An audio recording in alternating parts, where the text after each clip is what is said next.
কাঁচা আলু দিয়ে এত সুন্দর মুচমুচে খাস্তা পপকর্ন বানানো যায়, ভিডিওটি না দেখলে আপনারা বিশ্বাসই করতে পারবেন না। ছোট থেকে বড় সবার খুবই পছন্দের এই পপকর্ন খাবারটি একবার যদি বানিয়ে দেন বারে বারেই আবদার করবে ওই খাবারটি বানিয়ে দাও।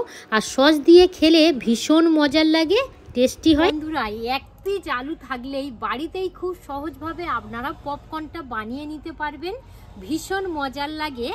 আর সব সময় কিন্তু প্রত্যেকের রান্নাঘরে আলু তো থাকেই, তো কিভাবে কি করছি আপনারা কেউ কেটে কেটে দেখবেন না। মতো আলুটা এইভাবে ছাড়িয়ে নেব।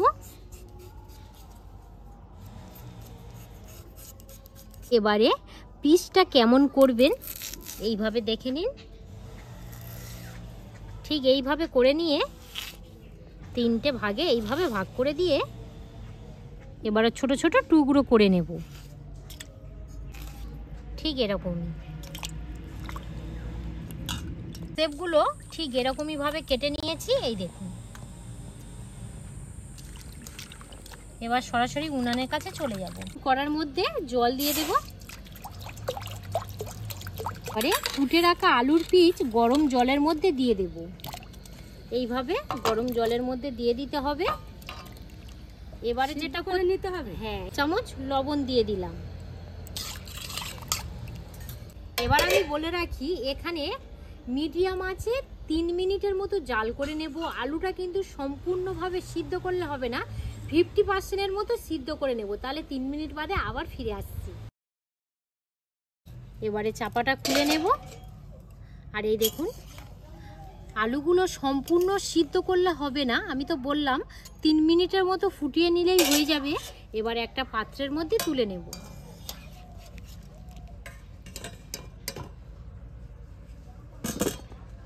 আলুর শেপগুলো যেন এরকমই গোটা গোটাই থাকে।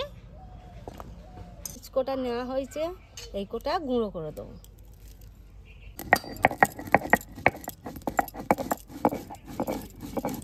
এরকমই বাটি আমি 1 বাটি ময়দা নিয়েছি, ময়দাটা দিয়ে দেব। আপনারা বাটি বা কাপ মেজারমেন্ট করে নেবেন, তাতে কি হবে প্রত্যেকটা উপকরণ দেওয়ার খুবই সুবিধা হবে। কর্নফ্লাওয়ার নিয়ে নেব। যতটা পরিমাণের ময়দা নেবেন ঠিক ততটা পরিমাণের কর্নফ্লাওয়ার নিতে হবে। আপনারা কর্নফ্লাওয়ারের পরিবর্তে চালের গুঁড়ো ব্যবহার করতে পারেন। যদি দুটোই কিছু না থাকে তাহলে এমনি ময়দা দিয়েও করলে হবে। তো এখানে আমি যতটা ময়দা নিয়েছি ঠিক ততটা কর্নফ্লাওয়ার নিয়েছি, দিয়ে দেব। কিছু মশলা উপকরণ নিয়েছি, গরম মশলা, ধনে গুঁড়ো, ম্যাগি মশলা, কাশ্মীরি রেড চিলি পাউডার, গোলমরিচ গুঁড়ো, আর এখানে লবণ নিয়েছি। যেহেতু আমি আলু সিদ্ধ করার সময় লবণ দিয়েছিলাম, তো সেই জন্য পরিমাণটা একটু কমিয়ে নিয়েছি, দিয়ে দেব।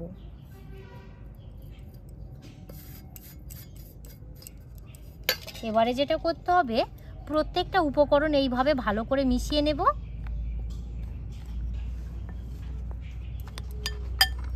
এইভাবে ভালো করে মিশিয়ে নিয়েছি। এবারে জল দিয়ে দেব। মেপেই জল দিয়ে দেব। প্রথমত আমি হাফ বাটি জল দেব, তারপরে যদি লাগে আবার দেব।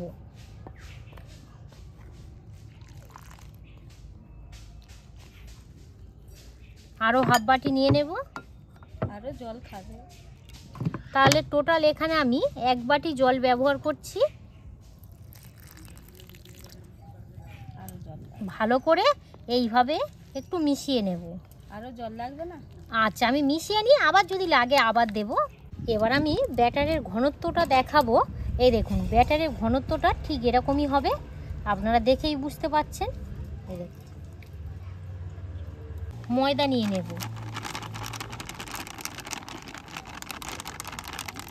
এখান থেকে এবার আমি আলুটা নিয়ে নেব, নিয়ে এইভাবে আমি ভালো করে নিয়ে নেব।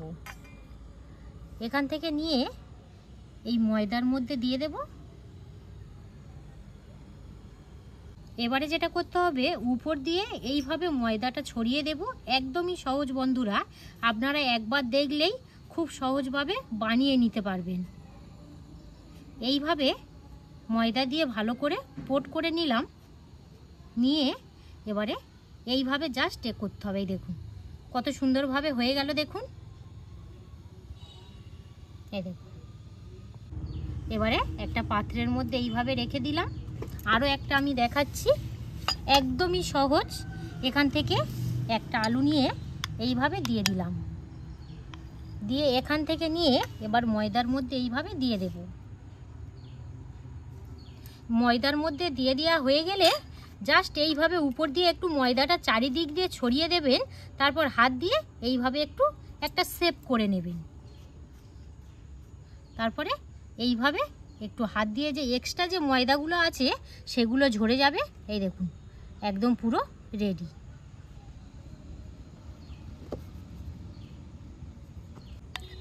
এইভাবে একে একে বানিয়ে নেব।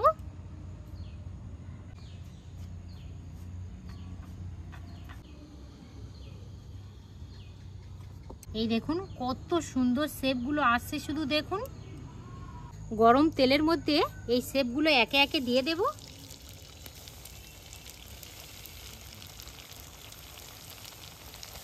দিদি বলো। কত সুন্দর হচ্ছে, দেখো খুব সুন্দর হচ্ছে।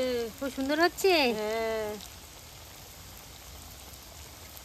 1 মিনিটের মতো প্রথমত নাড়াচাড়া না করে কুক করে নেব। এবারে উল্টে দেব। কত সুন্দর শেপগুলো এসছে দেখুন, আপনারা তো দেখেই বুঝতে পাচ্ছেন। এই দেখুন কত সুন্দর শেপ আসছে, দেখুন আস্তে আস্তে হালকা লালি করে নেব। হয়ে এসছে। মাত্র 2 মিনিটের মধ্যেই কিন্তু আলুর পপকর্নগুলো বানিয়ে নেওয়া যায় একদম শর্ট টাইমের মধ্যে। আর উনানের জালটা থাকবে একদম পুরো লো টু মিডিয়াম আছে। তো সুন্দর একটা কালার এসছে দেখুন। আর খুব সুন্দর করে কিন্তু এই পপকর্নগুলো কুক করে নিয়েছি। এবার আমি তুলে নেব। আর কত সুন্দর হয়েছে শুধু দেখুন। খুব সুন্দর হয়েছে দিদি হ্যাঁ। কত সুন্দর হয়েছে দেখো। হ্যাঁ, আলু দিয়ে পকোড়া হয়েছে খুব সুন্দর। পপকর্ন। হ্যাঁ,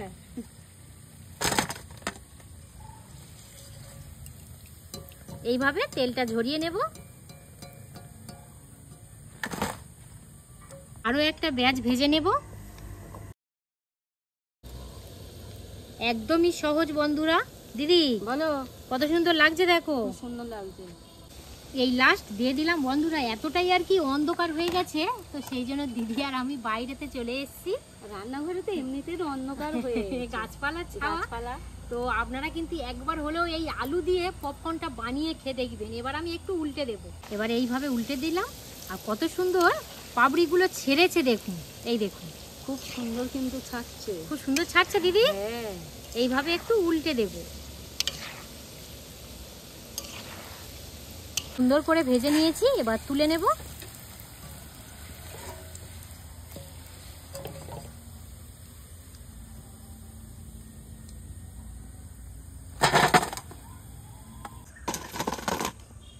একদম পুরো রেডি কাঁচা আলু দিয়ে পপকর্ন। যা আলু যদি বন্ধুরা হাতের কাছে থাকে বাড়িতেই খুব সুন্দরভাবে পপকর্ন বানিয়ে নিতে পারবেন।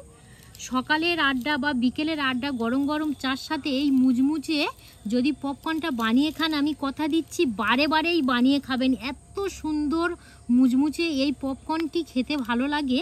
আর এই দেখুন কত সুন্দর হয়েছে, আপনারা তো দেখেই বুঝতে পাচ্ছেন। এই দেখুন এতটাই মুচমুচে হয়। আর ভিতর থেকে একদম পুরো আলুর পুর দিয়ে একদম ভরা, মুখে দেওয়ার সাথে সাথেই মিলিয়ে যায়। আমি আরও একটা দেখাচ্ছি। এই দেখুন কত সুন্দর হয়েছে শুধু দেখুন। এই দেখুন ভিতরটা শুধু দেখুন। এটা যদি আপনারা সসের সাথে আর কি খান জাস্ট জমে যাবে। গরম চায়ের সাথে খেতে পারেন বা সস দিয়ে যদি খাওয়া যায় তাহলে আড্ডাটা আরও পুরো জমে যাবে। বিকালের আড্ডা। তুমি ওখান থেকে নিয়ে নাও পপকর্ন। কত সুন্দর লেগেছে দেখো, সস দিয়ে খাও। হ্যাঁ দেখতে খুব সুন্দর হয়নি? এবারে তুমি খেয়ে দেখো টেস্টটা কেমন এসছে। দেখতে খুব সুন্দর, আমরা চেক করে দেখি। বাবা মুচমুচে দেখো, তুমি কামড়াচ্ছ মুচমুচে বোঝা যাচ্ছে।